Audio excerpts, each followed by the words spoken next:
saints et vivifiant maintenant et toujours dans les siècles des siècles. Amen.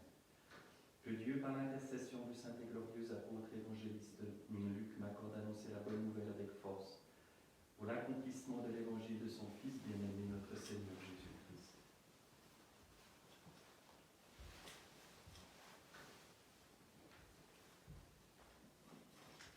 Sagesse debout en silence, écoutons le saint évangile, paix à tous. Et à ton esprit. Lecture du très saint évangile selon saint Luc. Gloire à toi, Seigneur, gloire à toi. Soyons attentifs. En ce temps-là, un docteur de la loi s'approcha de Jésus et lui dit pour l'éprouver: Maître, que dois-je faire pour avoir en partage la vie éternelle? Jésus lui dit: Qu'est-il écrit dans la loi qui lis-tu? Celui-ci répondit: Tu aimeras le Seigneur ton Dieu de tout ton cœur, de toute ton âme, de toute ta force et de tout ton esprit, et ton prochain comme toi-même. Jésus lui dit: Tu as bien répondu, fais cela et tu vivras. Mais le docteur, voulant se justifier, dit à Jésus: Et qui est mon prochain? Jésus répondit: Un homme descendait de Jérusalem à Jéricho, et il tomba entre les mains de brigands qui le dépouillèrent, le rouèrent de coups et s'en allèrent, le laissant à demi-mort. Un prêtre par hasard descendait par ce chemin. Il le vit, prit l'autre côté de la route et passa. Pareillement, un lévite survenant en ce lieu l'aperçut, prit l'autre côté de la route et passa lui aussi. Mais un Samaritain qui était en voyage arriva près de lui. Il le vit et fut touché de compassion. Il s'approcha et banda ses plaies en y versant de l'huile et du vin. Puis il le chargea sur sa propre monture et le conduisit dans une auberge où il prit soin de lui. Le lendemain, il tira 2 deniers et les donna à l'hôtelier en disant: Prends soin de lui, et si tu dépenses quelque chose en plus, je te le paierai à mon retour. Lequel de ces 3, à ton avis, s'est montré le prochain de l'homme qui était tombé aux mains des brigands? Le docteur répondit: C'est celui qui a pratiqué la miséricorde envers lui. Jésus lui dit: Alors va, et toi aussi fais de même. En ce temps-là, Jésus vit en passant un homme assis au bureau de la douane. Son nom était Matthieu, et il lui dit: Suis-moi. Cet homme se leva et le suivit. Or, tandis qu'il était à table dans la maison, voici que plusieurs publicains et pécheurs vinrent prendre place avec Jésus et ses disciples. Ceux qu'ayant vu les pharisiens disaient à ses disciples: Pourquoi votre maître mange-t-il avec les publicains et les pécheurs? Mais Jésus entendit et répliqua: Ce ne sont pas les bien portants, mais les malades qui ont besoin de médecins. Allez donc apprendre ce que signifie cette parole. C'est la miséricorde que je veux et non le sacrifice. Car ce n'est pas des justes, mais des pécheurs que je suis venu susciter leur repentir. Gloire à toi, Seigneur, gloire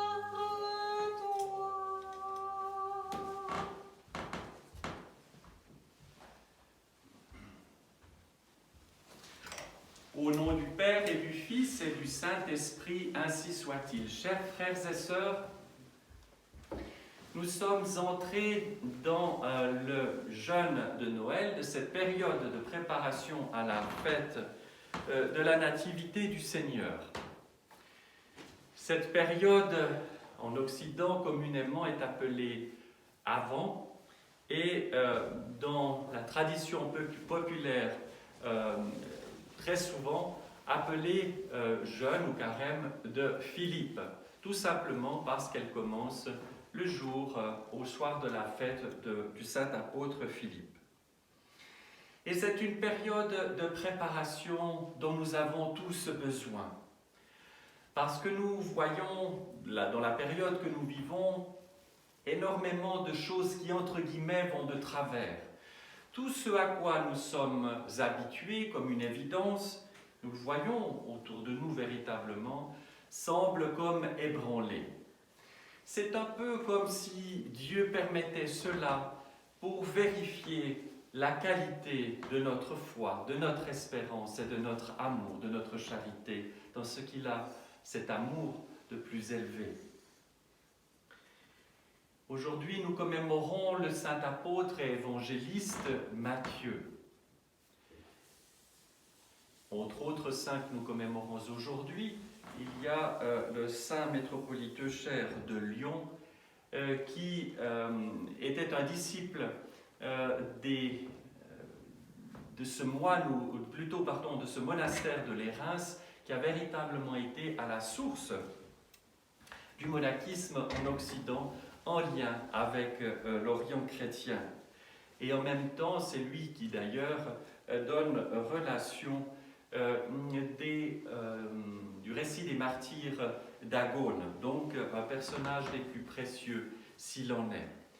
Et en même temps, nous commémorons Sainte Otmar, le premier véritable supérieur higoumène du monastère de Saint-Gall et compagnon de Saint-Gall.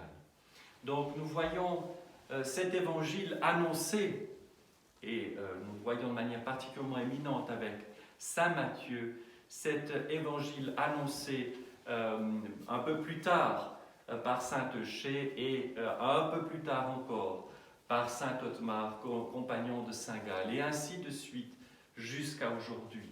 L'évangile sera toujours annoncé jusqu'à la fin des temps. Pourquoi ? Parce que l'évangile n'est pas une doctrine, l'évangile n'est pas un conglomérat d'idées philosophiques très élevées. Elle est beaucoup mieux que cela. Elle est la parole de Dieu, c'est-à-dire de Dieu fait chair, de Dieu au milieu de nous, et Dieu parlant au milieu de nous avec nos mots pour nous attirer à lui, nous réconcilier à lui, nous rendre la vie. Chers frères et sœurs, Saint Matthieu est un personnage des plus intéressants. Pourquoi ? Parce qu'il vit quelque part tout à l'opposé de ceux qui attendent le secours du Christ, cette longue lignée de générations qui s'est préparée à accueillir de manière certainement confuse et sans bien n'avoir d'idée précise le mystère du Dieu fait chair auquel nous nous préparons dans le carême de Noël. Saint Matthieu est un publicain, c'est un receveur de l'État, comme on disait ici autrefois. Il est honni par ses compatriotes parce qu'il travaille pour la puissance occupante romaine. Et comme souvent à cette époque-là, eh bien, on se servait largement au passage. Et de ce fait, eh bien, on était dans la prévarication et on servait une idole. L'argent, la renommée, le pouvoir, etc. Et pourtant, le Christ passe près de lui et l'appelle, et aussitôt il lâche tout et le suit. Et de manière éminente, il va accompagner le Christ dans tout son ministère public, il va être, selon une partie des pères de l'Église, celui qui va écrire le premier évangile, d'abord en araméen, cette langue commune du temps du Christ, et ensuite traduit en grec et a servi de modèle aux apôtres Marc et Luc, Marc surtout. Il va évangéliser la Judée dans un premier temps, et puis ensuite aller chez les Parthes, du côté de la Mésopotamie, où il s'est endormi dans la paix, selon certaines sources. Il y a différentes versions, mais cela est peu important. Ce que je veux véritablement que nous réalisions, c'est qu'il n'y a pas de situation désespérée. Il n'y a pas de situation où nous pourrions nous dire « nous sommes tellement éloignés de Dieu, nous sommes tellement, si vous me permettez l'expression, à côté de la plaque, tellement à donner à nos passions, quelles qu'elles soient, à servir telle ou telle idole. N'importe quoi peut devenir, entre parenthèses, idole. Ce sera peut-être cette obsession de la distraction. Nous avons besoin d'air, il faut que nous puissions aller descendre les pistes de ski. Que va-t-on faire si à Noël nous ne pouvons pas aller skier? Ce sera peut-être gagner toujours plus, ce sera être considéré, ce sera toutes les formes d'addiction qui gangrènent notre monde et chacun d'entre nous. Les réseaux sociaux, toutes ces choses-là qui occupent une part de plus en plus grande de nos vies et dont on n'arrive pas, ou qu'à grand-peine, à se détacher. Il y a quelque chose dans tout cela qui est profondément mortifère, qui nous rend vides, qui nous rend morts. Et pourtant, repensons et méditons sur l'exemple de saint apôtre évangéliste Matthieu. Il est occupé à compter son argent, à faire en sorte de trouver des stratégies pour pouvoir non seulement contenter l'État romain, mais en même temps faire sa fortune. On est dans une situation de corruption. Mais ne sommes-nous pas tous dans une situation de corruption de notre âme? Ce que je veux dire par là, c'est pas que nous devons devenir des redresseurs de tort, devenir des justiciers, nous faire justice nous-mêmes. L'ennemi ne se trouve pas à l'extérieur, mais à l'intérieur de nos cœurs. Nous ne pouvons espérer que le monde aille mieux, que ce qui tourne par rond soit redressé et tourne mieux rond, si vous voulez, si nous ne commençons pas par le début, c'est-à-dire notre état intérieur, notre vie spirituelle. Et c'est difficile. Mais il faut savoir et réaliser ce qui est en jeu d'une part, et là on pourrait dire nous avons une approche moraliste dure, ou plutôt qui nous avons en face, c'est-à-dire le Christ, le Verbe fait chair. Il passe, il appelle, Matthieu se lève et le suit, laissant tout derrière. Oh, il fait un dernier grand festin, c'est ce dont nous avons entendu parler à l'instant. Il quitte ce monde, mais il se réjouit. Qui avons-nous en face? Par un effort de la volonté, nous avons le Verbe fait chair, c'est-à-dire l'amour brûlant, l'amour au-delà de tout ce que nous pouvons imaginer, tout ce que nous pouvons espérer même, qui est là et qui nous regarde avec compassion, qui voit notre situation, qui voit notre misère, et qui en a pas pitié par condescendance misérabiliste, mais qui nous dit à chacun personnellement, j'ai besoin de toi, tu es aimé, je t'aime. Comment l'amour absolu peut dire je t'aime à quelqu'un qui se trouve dans un état de chute? C'est parce qu'il est l'amour parfait, l'amour inconditionnel, l'amour qui n'a rien de besoin de plus pour être parfait, mais qui n'a qu'une envie, c'est de se donner. Et ce qui est très important dans les deux passages de l'Évangile que nous venons d'entendre, c'est qu'il est question de miséricorde, qu'il est question de maladie et de guérison, qu'il est question de repentir. Et le repentir, nous le savons assez, les saints-pères nous montrent la voie.